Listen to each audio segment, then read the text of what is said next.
ताकि वो बंदा इतनी गहरी नींद में सो जाए कि उसको पता ना लगे कि मैं क्या कर रही हूँ। लोग साफ करने लगे ना गेस्ट रूम, तो वहाँ काफ़ी धूल निकली और नींबू निकले। ये सब हैरान हो गए। उसने कहा कि ये औरत नहीं है, ये एग्जिस्ट ही नहीं करती, ये एक जीन है। Hey everyone, welcome back to my new horror story time. आज मैं तुम सबके लिए एक और मस्त हॉरर किस्सा लेकर आया हूँ। आज का जो किस्सा मेरे साथ शेयर करा है वो करा है रेशमा ने। एंड यार जो भी मेरे साथ अपने हॉरर किस्से शेयर करना चाहता है वो मेरे साथ यार इंस्टाग्राम हैंडल मेरा यहाँ पर दिख रहा होगा, यहाँ मुझे फॉलो करो। यहाँ पर मुझे अपनी अपनी स्टोरीज भेजो, रियल किस्से भेजो, ताकि मैं तुम सबकी स्टोरीज भी यहाँ शेयर कर सकूँ, ठीक है। एंड विदाउट टाइम वेस्ट करें हम आज का हॉरर किस्सा शुरू करते हैं। तो रेशमा एक मुस्लिम फैमिली से बिलोंग करती है एंड जॉइंट फैमिली में रहती है। और रेशमा की फैमिली में उसके चाचा उसके साथ नहीं रहते, क्योंकि उसके चाचा का एक छोटा सा बिजनेस है जो हैदराबाद में है। तो उसके चाचा मेजॉरिटी ऑफ टाइम हैदराबाद में ही रहते हैं। एंड रेशमा की फैमिली में ना इस टाइम वो सब के सब लड़की ढूंढ रहे हैं ताकि उसके चाचा की शादी करा सके। पूरी की पूरी फैमिली है जो वो बहुत खुश है। तो रेशमा के जो चाचा हैं वो काम के दौरान जब हैदराबाद में होते हैं उन्हें ना एक लड़की पसंद आ जाती है और वो बिना बताए बिना किसी से पूछे वहाँ उससे शादी कर लेते हैं। अब उन्हें इस चीज़ का डर होता है कि अगर वो इन सब से पूछेंगे, फैमिली से पूछेंगे तो मना कर देंगे और मेरी शादी नहीं हो पाई तो मैं नहीं रह पाऊँगा, मुझे शादी करनी है। तो बिना बताए शादी कर देते हैं। और शादी करने के 2-3 दिन बाद वो डिसाइड करते हैं कि अब मैं फैमिली में जाऊँगा और सबको बताऊँगा। अब पूरी फैमिली में सब ढूंढ रहे होते हैं, लड़की खुश होते हैं। अब जैसे वो देखते हैं यार कि चाचा आया है, ठीक है, और वो एक बहू लेकर आया, साथ में चाची लेकर आया, तो सब गुस्सा हो जाते हैं कि भाई तूने बिना बताए हमसे शादी कर ली, पूछा भी नहीं, बताना भी ज़रूरी नहीं समझा। तो ना वो सब डिसाइड करती है, फैमिली म्यूचुअल डिसीजन निकालती है कि हम इस लड़की को एक्सेप्ट नहीं करेंगे कि तू हमसे बिना पूछे लाया, तुम जहाँ से आए वहीं रहो, अपना रहो, खुश रहो, हमारे साथ रहने की ज़रूरत नहीं है, हम अपना खुश हैं, तुम जाओ। तो वो चले जाते हैं। अब फैमिली रियलाइज़ करती है कुछ दिनों में यार बेटा तो हमारा ही है, गलती होगी तो होगी, उसकी पसंद थी, माफ़ कर देते हैं, सब साथ रहेंगे, अच्छे तो रहेंगे, कम से कम खुश तो रहेंगे।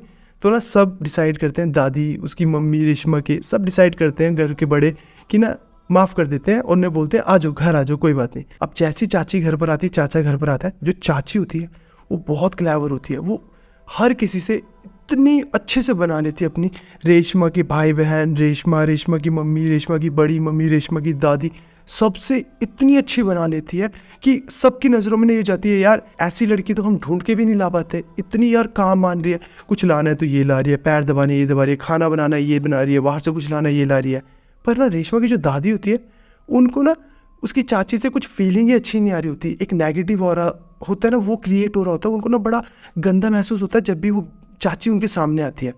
अब चाची उनके साथ सब कुछ अच्छा कर रही है, बट फिर भी दादी को ना ऐसा हो रहा है, पसंद नहीं आ रही, एक ना ऐसा हो रहा है कि मैं दूर जाऊँ इससे, एक बड़ी नेगेटिव एनर्जी फील हो रही है उनको। अब ना 2-4 दिन बाद दादी ना ऐसी ऑब्जर्व करती है यार घर में सब नमाज पढ़ते हैं, सब अपने अपने काम कर रहे हैं, जो ये बहू आई है, जो चाची आई है, ये नमाज नहीं पढ़ती है एक भी बार। तो दादी पूछती है कि यार तू नमाज क्यों नहीं पढ़ती? तो वो बोलती है यार पढ़ती हूँ मैं, नमाज क्यों नहीं पढ़ती? तुम देखते नहीं जब मैं नमाज पढ़ती हूँ, तो इसका मतलब ये थोड़ी कि मैं पढ़ती नहीं हूँ, मैं तो पढ़ती हूँ। तो दादी भी सोचती है पढ़ती होगी यार, तो दादी भी इग्नोर कर देती है बात को।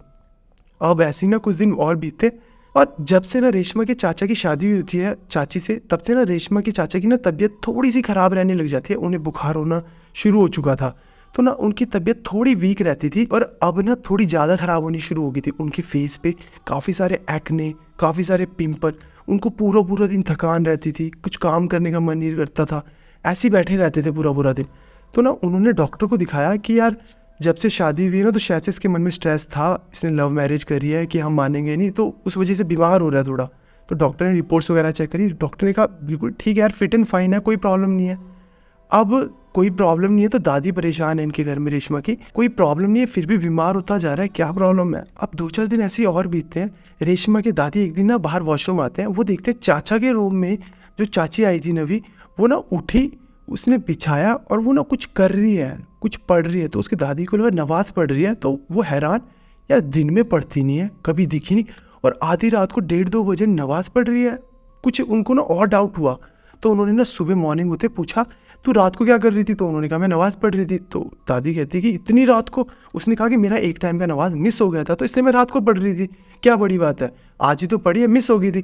तो दादी यार फिर से थोड़ा सा ऐसे हो गए कि कुछ तो गलत है, बट इग्नोर करा उन्होंने कि चलो ठीक है मिस हो गया होगा तो रात को पढ़ रही होगी, ठीक है ऐसा हुआ होगा। अब जो रेशमा के चाचा थे उनकी तबीयत और ख़राब होने लगी, अब उनके फेस पे और पिंपल्स हो गए और बुखार आने लग गया। अब पूरी फैमिली को ये लगा यार टाइफाइड तो नहीं है इनको, क्योंकि बहुत ज़्यादा बीमार हो रहे हैं, पूरा पूरा दिन ऐसे बेड पे लेटे हुए जैसे मर ही गए हैं, कोई काम ही नहीं कर रहे हैं, मूवमेंट ही नहीं कर रहे हैं, ठीक है, पूरे पड़े हुए, कह रहे थकान लगी हुई है, बुखार चढ़ रहा है और पूरे पिंपल हो गए। तो उन्होंने डॉक्टर को दिखाया और डॉक्टर ने ना जब रिपोर्ट्स वगैरह आई तो उन्होंने कहा यार ये ना कॉन्टीन्यूस पिल्स ले रहे हैं, स्लीपिंग पिल्स ले रहे हैं जो इनकी बॉडी पे बहुत साइड इफेक्ट कर रहे हैं। अब पूरी फैमिली हैरान। चाचा ने कहा मैं आज तक मैंने स्लीपिंग पिल्स लिए ही नहीं है।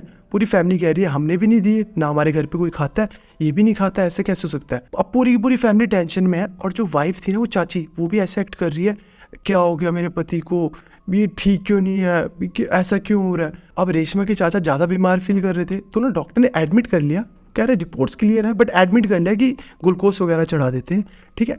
और ना अब जब सब बंदे घर पर आ गए तो ना रेशमा की जो दादी थी ना उन्हों को ना अभी भी शक हो रहा था चाची पे कि ये कुछ गलत कर रही है यार मेरे बेटे के साथ। तो उन्होंने बोला यार हमने तेरी फैमिली नहीं देखी कभी, तो अपनी फैमिली के बारे में बता। मिला उनसे। अब जो चाची थी उनकी जो फैमिली थी ना उसमें कोई भी नहीं था सिवाय उनकी मॉम को छोड़ के, ना उनका भाई, ना कज़न, ना रिलेटिव, कोई भी नहीं।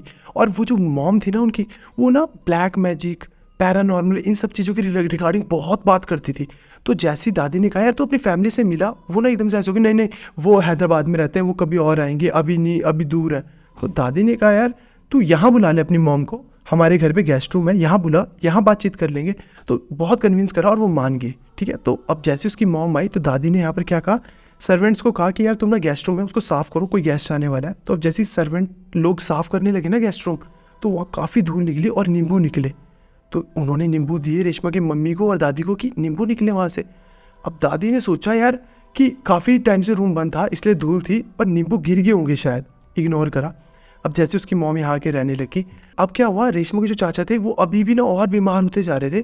तो ये सब गए हॉस्पिटल। तो इन्होंने ना डिसाइड करा रेशमा की दादी ने कि यार इनको ना दरगाह लेके चलते हैं, मौलवी को दिखाते हैं कि बेटे को क्या हुआ, सब रिपोर्ट्स ठीक है पर ये बीमार है, तो हो सकता है कि किसी ने जादू टोना करा, कुछ गलत हुआ है और ये पक्का डेफिनेटली ऐसा ही हुआ है, उसकी दादी ने कहा। अब जो उसकी मॉम थी और जो चाची थी ना वो दोनों लड़ने लगे, नहीं नहीं नहीं दरगाह ले जाने की जरूरत नहीं है, क्यों ले जाएंगे, डॉक्टर देख लेंगे, कुछ नहीं हुआ। वो ना रजिस्ट करने लगे बहुत ज़्यादा। अब दादी और पूरी फैमिली के मन में ऐसा आ गया कि ये मना क्यों करिए, क्यों चाहते हैं कि हम ना जाए दरगाह। तो दादी ने कहा कि तुम सब ऐसा बोलो कि हम नहीं जा रहे हैं, हम घर ही जा रहे हैं और हम नहीं जाएंगे दरगाह। अब वो चुपके से दरगाह गए, दरगाह में मौलवी को दिखाया। मौलवी ने देखते ही कहा कि जो तुम्हारा बेटा है, जो तुम्हारे रेशमा के चाचा है, ये पोजेस्ड है एक जिन के थ्रू। अब सब हैरान हो गए। तो दादी ने कहा तुम घर आओ, घर पर आकर देखो कि क्या हुआ है। तो जैसे ही मौलवी घर आया और सीधे उसकी चाची के पास गया रेशमा की, तो सीधे रेशमा की चाची के पास गया। रेशमा की चाची काँपने लगी, ज़ोर ज़ोर से काँपने लगी और चीखने लगी ज़ोर ज़ोर से, क्योंकि मौलवी ने भी कुछ करा होगा। तो वो चीखने लगी ज़ोर ज़ोर से और मौलवी ने दरवाज़ा बंद कर दिया। 1-1.5 घंटा चीखती रही वो बंदी, बहुत ज़ोर ज़ोर से चीखती रही। और फिर मौलवी ने पूछा कि भाई तू कौन है, क्या है, तू जिन है, तू जिन है या तुझ पर जिन है, और तू है जो भी है तू इन पे क्यों लगे, क्यों परेशान कर रही है। तो उसने एक जवाब दिया कि मैं रेशमा के चाचा को अपने साथ ले जाऊँगी, उसको नहीं छोड़ूंगी। अब जिस टाइम वो मौलवी घर पर आया था, जो रेशमा की चाची की मॉम थी वो भी घर पे नहीं थी और सबको लगा वो तो पोजेस्ड है चाची। जो इसकी मॉम थी वो भी ब्लैक मैजिक ये सब करती थी, वो भाग गई है। पर कुछ टाइम बाद उसकी जो मॉम थी चाची की, वो आई और वो रोने लगी मौलवी के पास, सबके पास जाके मेरे बेटे को छोड़ दो, जाने दो, हम कुछ नहीं कहेंगे अब। तो सारी फैमिली कह रही कुछ नहीं करोगे, कहो क्या क्या मतलब, तुम कुछ कर रहे थे और कर रहे थे तो क्यों कर रहे थे, क्या वजह थी। तो उन्होंने कहा हम कुछ नहीं करेंगे, कुछ नहीं करेंगे। इन्होंने सोचा कि पुलिस कंप्लेन करते हैं, पर उसकी दादी ने रोक लिया कि पूरे समाज में हमारी बेइज्जती हो जाएगी, जो बहू हम लेकर आए वही यार हमारे ऊपर, बेटे के ऊपर जादू करी थी मारने के लिए, तो बहुत बेइज्जती हो जाएगी। तो उन्होंने डिसाइड करा पुलिस कंप्लेन तो नहीं करेंगे। उन्होंने मौलवी को बोला कि कुछ करो, इस औरत को ठीक करो। और मौलवी ने जब बताया ये सब हैरान हो गए। उसने कहा कि ये औरत नहीं है, ये एग्जिस्ट ही नहीं करती, ये एक जीन है।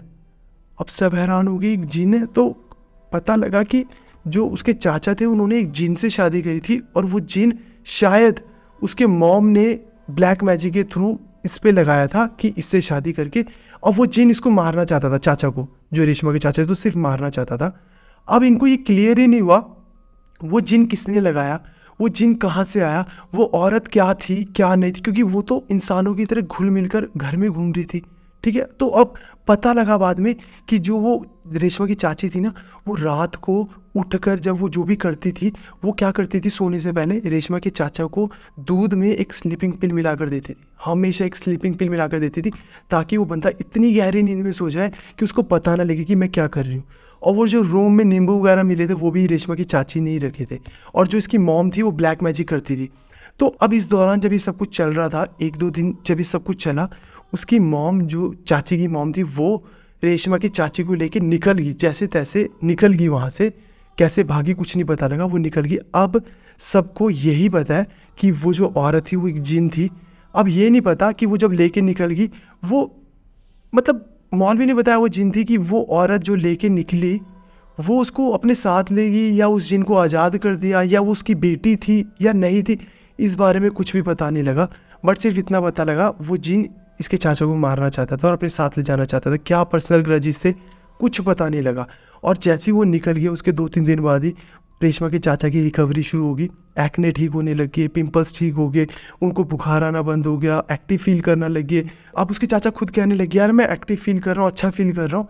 और कुछ टाइम बाद उसके चाचा बिल्कुल ठीक हो गए और अभी उसके चाचा बिल्कुल फिट एंड फाइन है। बट वो सारे के सारे हैरान है कि वो कौन थी, कहाँ से आई है। तो उसके चाचा ने बताया वो काम पर अचानक ही मिली थी और बातचीत शुरू होगी, प्यार मोहब्बत। उसने ही खुद मुझे कहा कि शादी करते हैं, घर वाले नहीं मानेंगे, बिना बताए शादी करते हैं, बाद में चलेंगे, हर चीज़ के लिए उसने फोर्स करा। बट रीज़न पीछे का नहीं मिल पाया।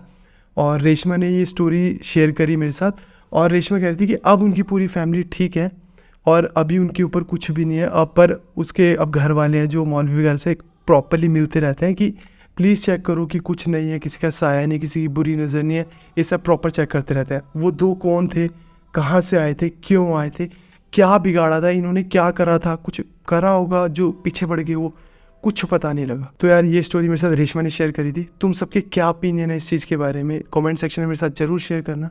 एंड 10 के सब्सक्राइबर्स पे जल्दी से करा दो। और तुम सबकी भी कोई भी स्टोरी है तो मेरा इंस्टाग्राम हैंडल यहाँ पर है, तुम मुझे यहाँ फॉलो करो, अपने किस्से मेरे साथ यहाँ शेयर करो, मैं तुम सबकी स्टोरीज भी यहाँ शेयर करूँगा। तो मिलते हैं नेक्स्ट हॉरर स्टोरी टाइम में, तब तक के लिए बाय बाय, टेक केयर।